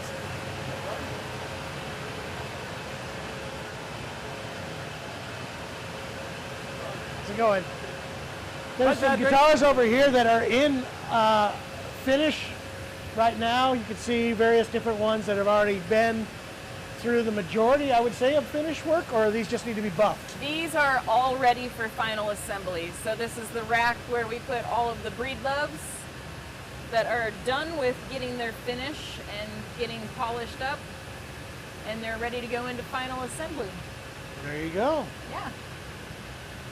All right, and that brings us to final assembly, right? Yeah, let's go through the Bedell room because that'll lead Okay. us into the final inspection area. I don't think I've ever been in the Bedell room. I think I always go through the Breedlove room. Oh, really? Oh, maybe I've been through. I don't know. I'm sure. I've been here a few times, so. Here's the shelf for incoming Bedells. He saw something cool. He was distracted. Shiny happened over there. So we have some of the Bedells that are ready for final assembly here. The ones that are on the bottom shelf that you still see in the raw wood, those are coming to Patrick to get their final fit on the neck to body. Okay. So Patrick is critical not only for final assembly of Bedells, but he's doing that final fit of the dovetail. Which brings us to something that is different between the two brands. Breedlove does do a bolt-on neck. It's a more modern build, has a lot of modern changes, various different style of build, where the Bedell build is a more of a traditional style build, traditional body shapes, and does have that full dovetail joint in there, finely fitted dovetail joint on those particular guitars. That's one of the big differences. Right. And we're not shimming to get that fit. That's why they're coming back here at this stage to go through a real fine process to make sure that it's all wood to wood on that neck to the body. Paul was showing us yesterday the jig that he uses. It already gets semi-fit way back in that neck shaping steel where it's pretty darn close. He was talking about a spit fit where it's so tight that the only thing you can do to move it in there is just barely a little bit of lubrication just to be able to get it. That has to be that tight, and then goes through again as that second fitting to make sure it's just perfectly tight. Yeah. The whole idea is to get as much vibration going through the neck into the body and from the body back up the neck, so that you really get that whole feel of the guitar when you play it. And so that fit is critical to. Especially on the new neck profile that Tom knew nothing about. I'm just going to keep giving you grief about it. You can. You have a couple questions. All right. Here's the quiet one. It's quieter in here How now. much weight does the finish add? Well, you know, I don't want to throw a number at you because I don't know that off the top of my head. It's How not. much weight does the It's finish not a add? lot. We really try to go for as thin of a finish as we can that's going to be durable and we can still hit the high gloss that we need to. You guys are not spraying any nitro in this facility. Not anymore. It doesn't fit the mission of what Breedlove and Bedell are part of. because it's not a very environmentally friendly finish, as we all know. I know a lot of people love it for its vintage aspects, but you guys have come up with your own formula that does keep it very thin, brings back a lot of that tone, and it looks gorgeous. It really is a beautiful. Well, and we're working finish. on a R&D project that we're really excited about, which is water-based finishes, because finish is probably the most environmentally unfriendly thing we do here, Yeah. right? And our goal is, how do we get rid of anything that can infect the environment, right? So we're making progress. We've got a lot more to learn to really perfect it, but the stuff that we build in prototypes, the finish actually feels terrific. Yeah. It's got kind of a baby butt feel to it, you know, it's just smooth, and when you got so many kids, I think you know what that meant. I love it. I always wanted a baby butt guitar. I like that. Norma Ben wants to know, do you still have the single bench they started on? Do you have one of your first benches here? Would that be Breedlove? I would assume one of the original benches from Breedlove. Does any of that stuff bring over? We build all new benches. We did. I'm trying to picture if any of the Because we're old capturing all ones this are data at the around. benches. So we had to put is it an iPad we've got at each bench or whatever that they're... That's in warehouse. In the for warehouse, QC. okay, yeah. But throughout the production shop, we did standardize all of our benches at one point, as you can see by the design.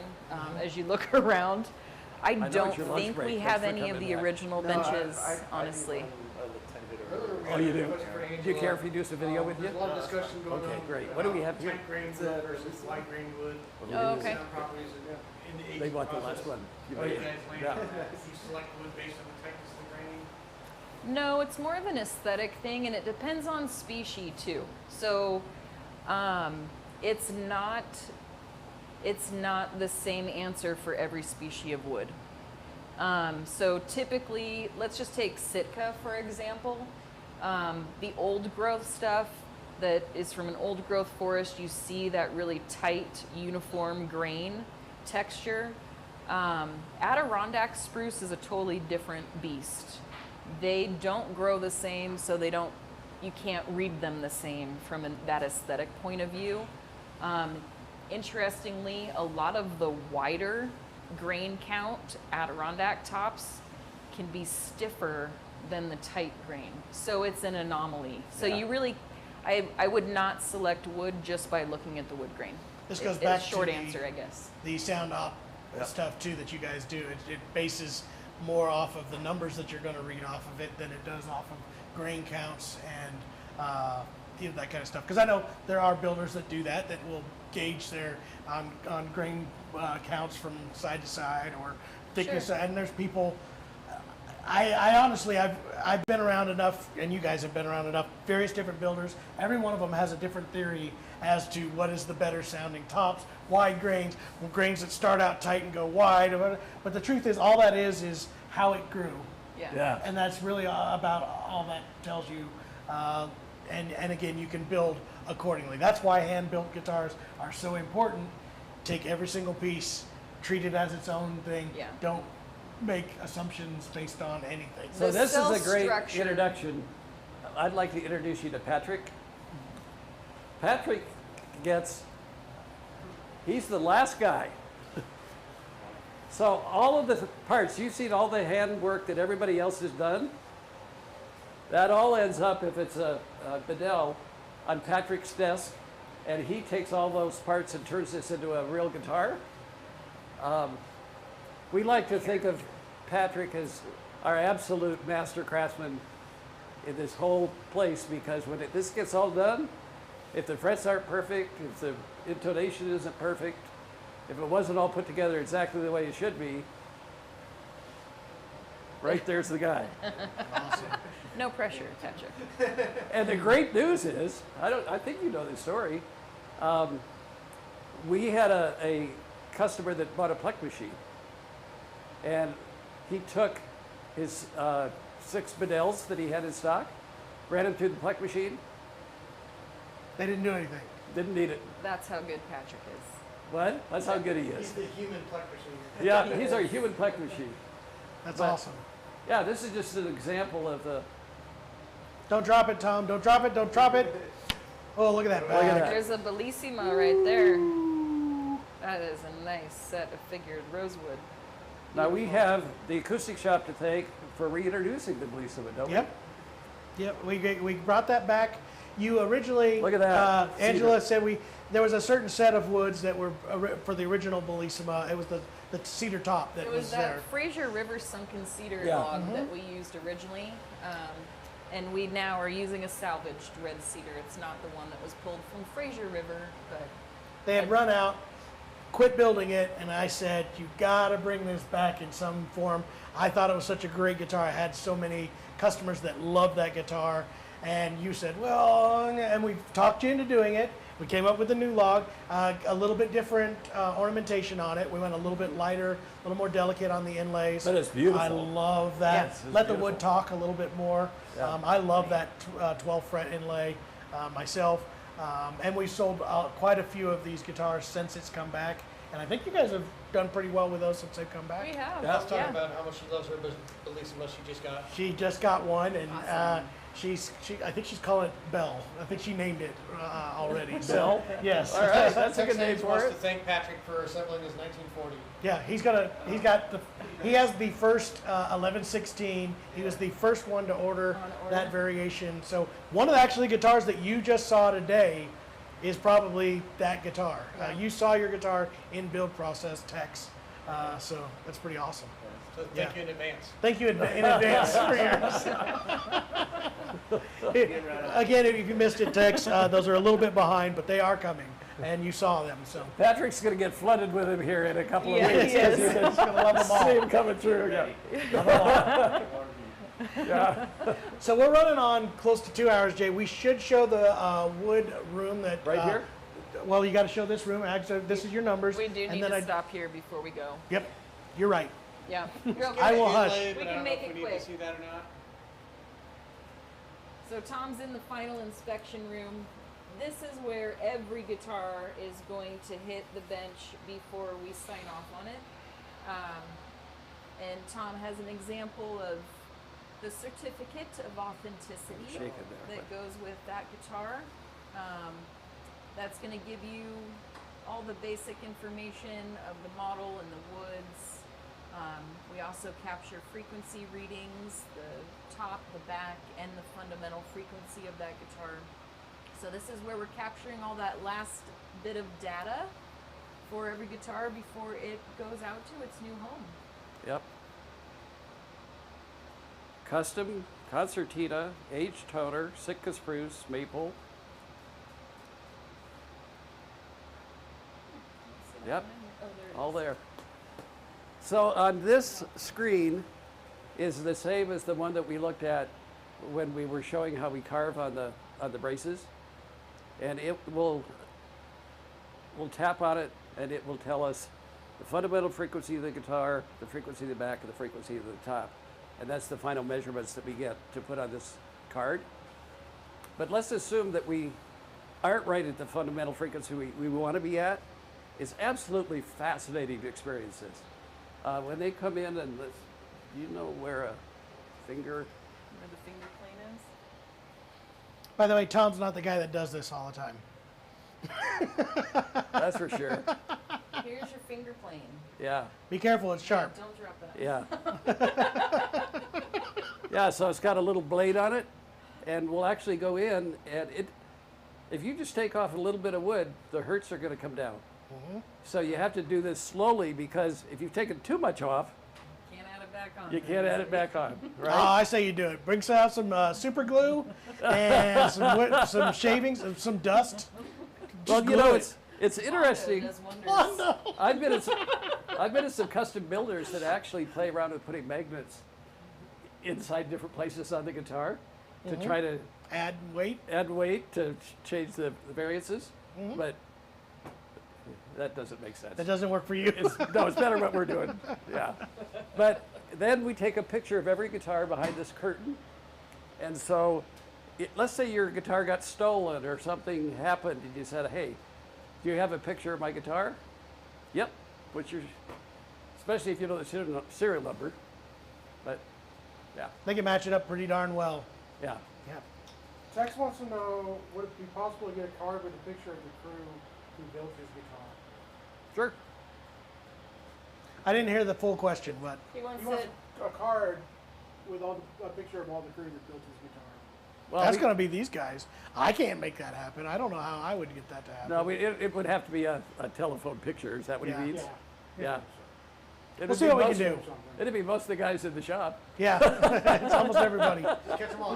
We'll get it figured out. Yeah, Tex. of course. Tex is awesome guy. All right, Alex so also says if you take a bit off your finger, the hertz will go up. That is absolutely the truth. Always good for a laugh. All right, I want to show some of the wood selecting room. I know we missed some of the inlay. Thanks. Thank you so much. Because we are running a little bit long. Yeah, we're getting into our lunchtime now. Yeah, you're eating out of my. I'm hungry, guys.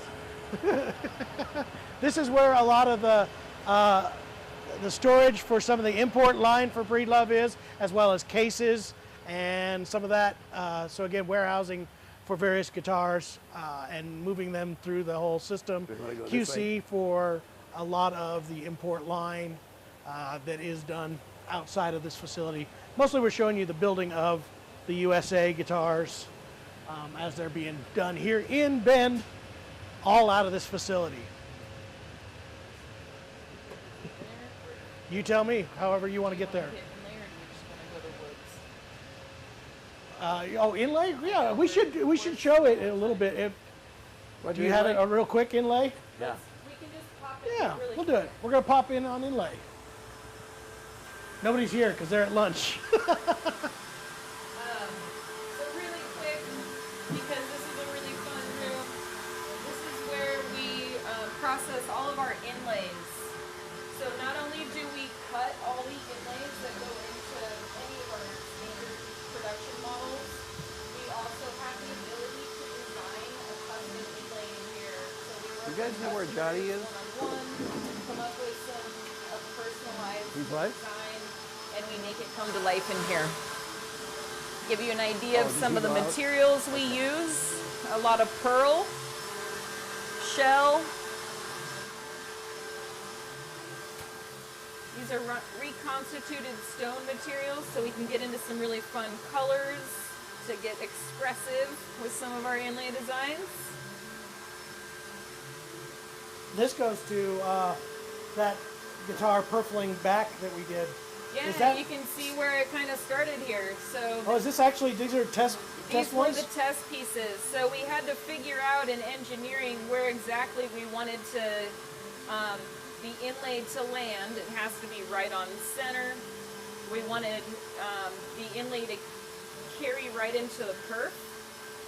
So we played with different curves to get the right pattern where it just looks seamless the way it's going to dive into that purfling channel. And we can show you another one that's installed. Yeah, I think that the one's other in the room. other room, yeah. Yeah. Very, very cool. So that was just an idea I had. There's a guitar coming up that we and Angela are designing, and as one I wanted to do. She goes, before we do that, let me try it on something, and we started coming, and this was her original design, and then we're going to work on another one for another guitar that's coming in the future with some really gorgeous woods. Do we have that set over there that we can show the people? So let's go run into that wood room really quick and kind of wrap this up. I know we're running out of time. Watch your step. People are still sticking with us. They haven't left yet, so. It's going up. Is it going up? All right, we're doing something right now. It's dance time, everybody.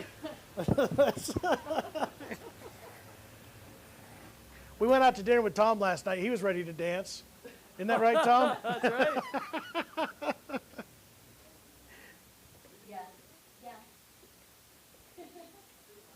We're still live streaming. I know, everybody's still with us, so we're keeping on going. RA's checking on us. Are you still live streaming? He's like, he's ready for lunch too. That's what the whole deal is. Did they start without us? All right, well, that's fine. I can deal with that. So this is the room. First time I came in here, that's where we started our journey, by the way, today. This is kind of like your, what would you call this room? This is Well, we've had Custom Design Center. Yeah, Custom Design Center. I love it. Custom Design Center. This is where Woodstock 98. You can see on the shelves behind me, there are a whole bunch of different exotic tone woods that we store in here that are ready to start designing with. This is where we get to bring people to come in and design their dream guitar. So it kind of begins and conceptualizes here. We have one that had the back on it. Is it not in here? Let's see, that maple, It's you not mean the here. one with the inlay? Yeah, it's not Where here. did it go? It's not here. It's Okay. all right. These are some guitars that we're gonna. I want to show you some woods that we have some cool things going on. Ooh, Tom cracked on something special as well here. Oh, he sure did. May I interrupt for a second? Yeah, go I right guess ahead. so. Okay, we were just in the inlay area, and unfortunately, Johnny, who does all the amazing inlays, wasn't in there. But this was a guitar that Kim Breedlove made. And look at that koa. That's gorgeous, Koa. That's retirement grade koa. Is that what they call that? Yeah, that That means real? if you get a piece of wood like this and sell it, you can retire. Okay. yeah, the man who found the log Retired. was able to retire once he sold that log. So the story behind this was when Kim was a kid, he grew up down in San Diego, and in the spring, the snakes were coming out of their hole, the baby snakes. And so he's got snakes coming up out of this hole because he remembered that whole image in his mind, and he named this guitar the Exodus. So it was the exodus of the snakes as they were being born. Absolutely gorgeous. This is a $75,000 guitar. Be careful. Take two. Right, smack it right into that camera. It's a good time to do that. Very gorgeous. Very cool. Isn't that amazing? I mean, just look at all that detail. The inlay on the inside. And at Yeah. that point, we didn't have NC machines for our inlays. So when I first started working with Kim, it was all hand jeweler's saws and files. And we were hand cutting all the inlay. So were that's you- all hand Were you work. part of this inlay team that was here? I know you did. I didn't inlay. do the inlay on this. Kim did that. Actually, I was in the process of bending and bracing at that time. So Did you bend this one? I did bend that one. You did a good job. Why, thank you. Thank you. Retirement ending if you didn't do it. That would have been early retirement. Yeah. Early retirement from Breedlove. All right, I'm going to go carefully put this away. You carry on here. That's a good idea. So we pulled some sets here real quick that I wanted to kind of show some people, things that we have got going on. That inspiration for that we were talking about the purfling inlay was actually inspired by these two sets, which I have held on to for a little bit. These are amazingly figured babinga. We're going to be making these into 14 fret parlors, and we're just waiting on this design from me and Angela. We got all kinds of truth be ideas. told. Yeah, we got ideas. We're just trying to get it right. And these are extremely exquisite pieces that we were able to secure. Like I told you before, they have such amazing tone woods. And you had 4 sets of these. I think I saw 2 of them on build. Did you use the other 2 for something else? I know Jerry had grabbed a couple of them. One in another custom stack. Right? Yeah. Oh, it's in a stack. Okay. So we secured 2. Yeah. So yeah. let's do a parlor on that. So to see what that's going to look like, this is really cool that they have these molds roughly. I didn't get that centered. You're off center. There you go. That's better, right? Close. So yeah, that's what that guitar is going to look like in that particular one. And then, we can move that up and down, obviously, and we may change that. This one's another one. We were planning on rejoining this. That's right. Yep, we're going to rejoin this one. And that's where this pattern comes in. Because we're going to keep this, because what I didn't like, and again, I may be wrong, was the fact that there was more of this on one side than there was on the other. And I wanted to see it a little bit more uniform. So she created a pattern moving the half so that when the 2 halves will meet at the same spot, it will book, match, and rejoin. So, yeah. So this side is what it'll be more looking like, a little more uniform. I know that color variation is also gorgeous, but the fact that it wasn't consistent, we decided we wanted to kind of get rid of that and make it more uniform. Not that we hated this, because we liked it. So I know I'm going to get some hate in there. Well, I like that color, and I do too. But I thought it would look a little bit funny with one side having a lot more than the other side. Tom, you agree with me, right? I Of course you 100% do. agree. Oh, good. I was getting ready for him to argue with me. So that's one of the sets that, one of the designs that's coming up very shortly. We also have a gorgeous set of old growth Addy that we've kind of held to the side for a project that's going to be coming up in the future. Again, not necessarily for the tone, but again, look how beautiful that is. It is very uniform, very tight grain, telling us it is a very old growth tree that came out here. Absolutely beautiful. It may be a next John Chapman guitar. I don't know. We'll see. We'll see. I have some Brazilian that we've been holding for a little while too. This is some Esperanza that looks absolutely gorgeous, and a more basic chocolate set that we have too that will be coming into build.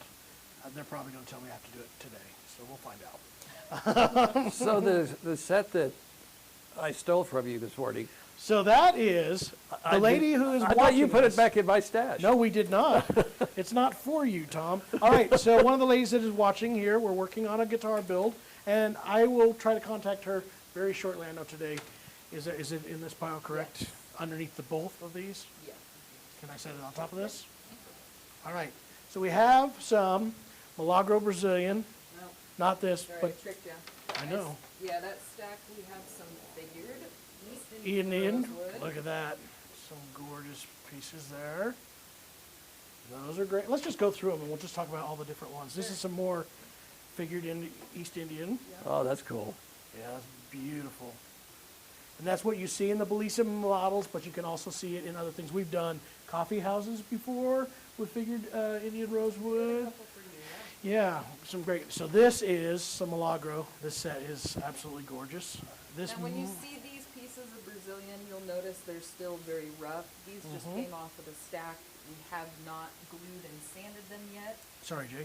So the color will change a little bit. You can see actually a little more of the true color coming through. This is just some dust on the surface. The ends are waxed. That helps keep the wood stable so that it doesn't take on too much moisture or dry out too fast. So this wood was literally stored for 75 years. So yeah, it's really if stable. it looks old and dusty, that's why. yeah, It's it's, still out that parlor. Yeah. there you go. This was a set that also looks gorgeous. I believe that's my set. No, the next one is, but it's not yours. Oh, okay. Technically, they're all his. No, they're not. No, we don't talk about that. All right, that was a gorgeous set that I thought was going to be a good one for that particular one. This one's one that I and Tom both love. Yeah, that's beautiful. Again, you can already see that one has a pattern mark where they traced around it already, so you need to put the blocking on there. But we also have others that still fall in that same category. More Brazilian, more Brazilian. So what's going to be cool is we're going to make a phone call. We're going to go through this and make some decisions. Again, if you're watching right now and while we're here, this is an awesome opportunity. If you want She to, says, "Oh my goodness." Right? all right, so this is an opportunity if you are looking for and thinking about building a Bedell or Breedlove guitar custom. We're here right now. Me, Tom, and Angela can be going through these sets with you and picking out these in order to put these into build. And we don't necessarily have to have all the details, but we can start with a deposit and get you roughly where you want to be and then go from that point on. But we can reserve the sets by hand. So if you're interested in that, all you got to do is call the shop. They can get us in touch with you, and we can do more of this. But there's so much here. We were going through various different Brazilian sets. This is gorgeous Brazilian. Oh, I Has- love that one with the sapwood. With the sapwood oh, in man, it. that It's is absolutely so gorgeous. beautiful. This is really cool figured stuff. Yeah, really wild grain on that one. Again, it all depends on where you want to go. These are all Milagro variations, so this is that top grade of Brazilian that you guys have here that honestly is above anybody's grade that they're building right now. I've not seen any Brazilian like that. And then there's other. That's going to be a gorgeous guitar. That is going to be an I absolutely love that gorgeous. hard black This whole line. thing I here love and the black matching lines. one over there. Oh my gosh, that's going to be. And then and some other really cool stuff besides this, just to give you guys examples of what the kind of stuff that I get to play with while I'm up here. This is my favorite thing to do. Look at that maple. Look at how gorgeous that is. Such beautiful. Even this Avincall, Now, Yeah. how do you pronounce it? I say Ovenkal. I say Ovenkal. Ovenkal. Tomato, tomato. I don't. I had somebody that told me I had to put the G in there. Avonkel. No, Yeah. no. I'm not going to claim I know how to pronounce. I'm not I gonna barely claim know I- how to pronounce my own name, so I'm not going to even go there. But look how Look at that. This is what I call this bee's wing figure, right? It just has that kind of cross figuring going on. Now there's some stuff. By the way, Ovenkal, or however you want to call it, with a gloss finish on it is one of my favorite looking woods right now out there. I know a lot of companies are using it as a lesser expensive alternative, same as they do with Sapele, or I'm probably pronouncing that wrong. I've heard a dozen variations of that one. But there are different grades of that too, and they do have distinct tone characteristics. So do not discount it just because some of the manufacturers are treating it as a value property tone wood. We just had some Sapele that just came in that was just absolutely gorgeous, figured, master grade stuff that does exist. It's not just a alternative wood, and it actually has great tone properties. We had a parlor with the Ovenkal on it at the NAMM show, and we sold several of them. Yeah. It was just stunning. I love it. And with sound optimization, it sounds fantastic. Yes. So, Very, very good. There's also some stuff in here from the tree. There's some gorgeous, somewhere around here, we had pulled some trees at the bottom of that sack. amazing Is it- myrtle wood too that we were looking at. Was that this under here? Yep, you just I perfect. thought I saw it. You got it. Get this right and not destroy anything. hey, if you brothers job. want to get rid of him, maybe we should put him to work here at the custom shop. They went, no problem. Look at this. This is absolutely gorgeous. Yeah, this is that outrageous myrtle wood log. I mean, it just, to have the modeling of the color and the figure in combination with a finish on top of that, it really pops that figure. That is going to be a gorgeous That looks even guitar. better on this side too, a different color. Yeah, beautiful. So there's so much of this. This was a set that I was really digging a lot too when we were unfolding and doing our thing here. See, and I'd join it the other way. I Yeah, know there's I a would lot too. of it's really strong figure on that edge, but man, I love that color in Look at there that, too, you're right. right? You're right. That's why she does what she does. I'm learning. Give me time. Give me time. You're quick learner. So much great, amazing woods in here. And again, if you're interested in building a custom guitar, that's what's cool. Even if we're not up here, Please it show the is- tree. Show the tree. Oh, somebody wants to see some of the tree. Even if we're not up here to do the selection, what's really, really cool is we have such great communication with these folks. They send us great photos. We get to sometimes pick out a lot of really cool pieces that I'm not here. In fact, that Babinga was stuff that I had never seen, and I just got photos of it. So it was very fun. All right, here's some of the tree. Look at that rich color in that wood. Besides the figure, Yeah, right? so in case you don't know, the tree is a particular log that was harvested that had amazing figure. It has gone down for furniture work. It's gone down for a lot of different guitar people that have built guitars. And now it's got this legendary status. When Yeah. was that harvested? Do you remember? It was in the 70s, right? 60s? 67 is when it 67? went down, and then it was in 71, I think, that Novak went in. Yeah, 71 is when he started bringing it out. Okay. So again, this is rare stuff, very legendary in the guitar. Well, it is not cheap. I'm not gonna lie to you and tell you that it's super affordable, but it is a legendary log, and the wood just looks incredible under, great finishes, and yeah, it's really cool guitars. So much cool stuff to play with in here. Every time I'm up here, it's exciting. We can look at ocean sinker redwoods. We can look at Cowrie. Cowrie, yeah. One time I was up here, you had some of the ancient Sitka that was here. You're out of that. We are out of There is that. nobody has any more of that Spruce stuff. is out. Huh? Spruce is out. Yeah, we don't have That's the blue out. stained spruce anymore. That was some of my favorite. First time I saw that was in this room, and we built three Three, guitars. I wanna say, Yeah, yeah. out of that, and everybody who has them absolutely loves those guitars. I Well, hope there's they an come across ancient, more of that. ancient cypress that we have discovered. Yeah, they're starting on that. Right? That's going to basically replace the ancient Sitka in terms of it's got a similar kind of a Similar shiver colors, to it. similar properties too. Yeah. Yeah. All right, we're gonna start winding this down. Jay, you got Should any we live questions stream or our lunch? lunch? We'll just sit there and eat. Lunch? Yeah, we'll just set the tripod up. No, there's a few questions. Let's cover them. Richard Beckstorff said he's playing his blue stain now. That's right. He's Oh, got awesome. the Blue Stain Parlor, I believe, was the one that he ended up with. Okay.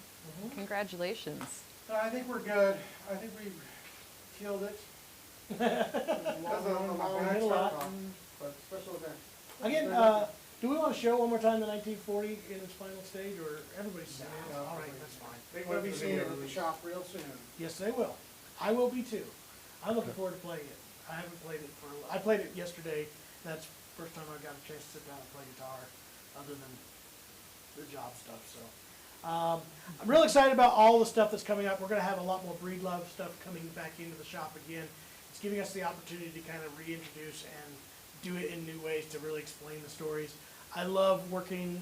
We love working with these guys because it's always It has become family. yeah, it has Yeah. become family. Every time we come up, it's more so. We discuss our ideas. Tom says no. I say yes. Tom says no. Then we go to Angela. And that's how we get a new neck profile. There are times you go to Tom and he says yes, and I'm saying And then no in the Angela says background. no. I've actually had that one happen too. We just gotta learn to play them off of each other, Jared. That's what we're It here works for. pretty good. No, it is so much fun to have companies like this that have a philosophy, a story, how they want to run their business, how they want to showcase their guitars, and yet want to collaborate with us and partner with us. And I love that. And we were discussing this last night. Probably the most collaborative guitar company that we've ever had a chance to work with, and we love that opportunity because it has really gained us some really cool guitars. And the thing that we're the most proud of is when we did our tour, you saw a bunch of very happy guitar builders back there. You're correct. They love their job. They do an absolutely terrific job. And in their mind, they know that what they're building is going to be somebody's, Gonna make somebody happy. their favorite guitar that they're going to be playing their music on. And, you know, we're not building refrigerators. We're building stuff that comes right from the heart. Well, So, for John, a refrigerator is probably more. That gets really close to my heart. I can tell you that. That's where all the great stuff comes out of. I did start today. They had breakfast out. We discussed, me and Tom both discussed, they had oatmeal cookies. That's a healthy breakfast. yes. It's oatmeal. Raisins. It's raisins and oatmeal, and we were good. So that's how we started today. Anyway, nothing else, Jay? Tex wants to know what the wood on the floor is. I think it's a laminate. I don't. Yes. Yeah, this is That not. is It's laminate. not These are real. discarded pieces that don't make the guitar. Yeah. These are a bunch of sides that didn't But, make it. But this the table over we here- made with our woods. Tom, Yeah. I want one of those tables myself. So these are all woods that we use to build guitars with. Put the herringbone around the side, Yep. I love that. The center strip. Yep. All right. What sound optimization frequency did you put that at? That's what I want to know. Tom doesn't even want to recognize I asked the question. That's fine. I'm good with that. All right. Everybody sign off. Yep. See you guys. Thanks, everybody. Awesome live stream today. We didn't get to play music. No, I think they were fine with that. That's fine. There's so much Put cool your request in information. for next week. Yep. All right. Say bye-bye.